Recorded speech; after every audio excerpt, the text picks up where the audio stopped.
I wasn't looking for a story, but sometimes stories find you. Moving into a new place is like opening a book someone else left behind.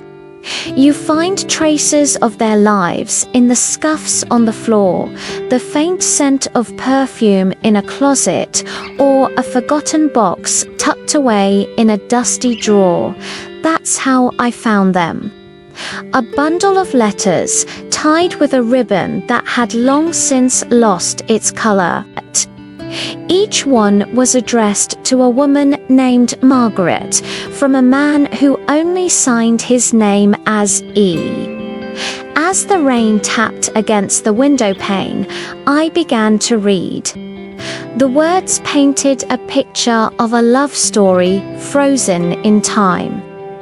The ink was faded, but the emotion was as clear as day. I'll wait by the river, like we promised. Even if you never come, I'll still wait. The letters were filled with longing, with hope that seemed to defy the years that had passed. Who were you, EE? And did she ever come back? A half-century of unanswered questions sat in my hands, and I knew I couldn't just put them back in the drawer. I had to find the ending to their story. My search began with a name. His name was Edward Hale. He wrote every day and waited every year. The local library held clues in old yearbooks and town records.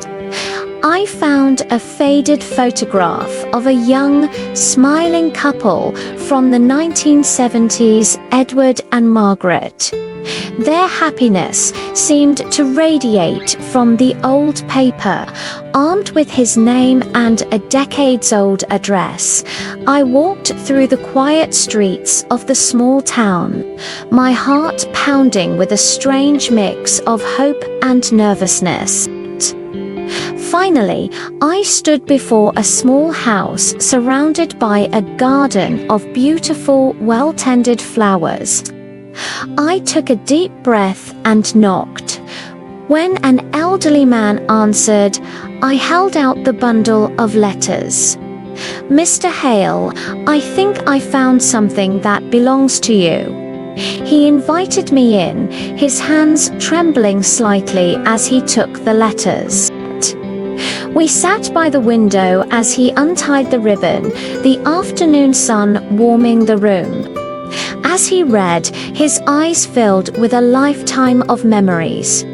She was Margaret. We were supposed to run away.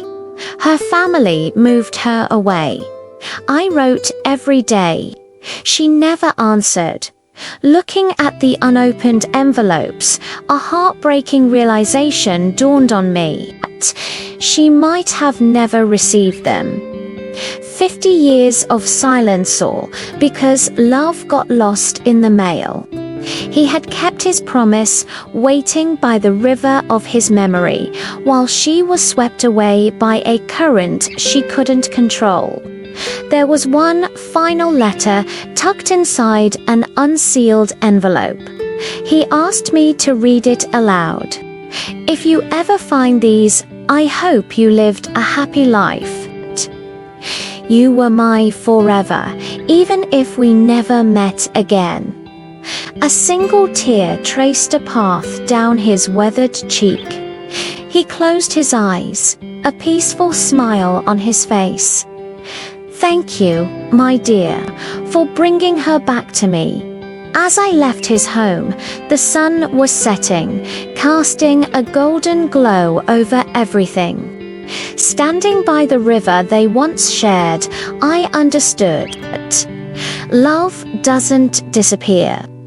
It just waits, sometimes in a drawer, sometimes in a heart. Thanks for watching our story. If it touched your heart, please consider subscribing for more stories that find their way to us.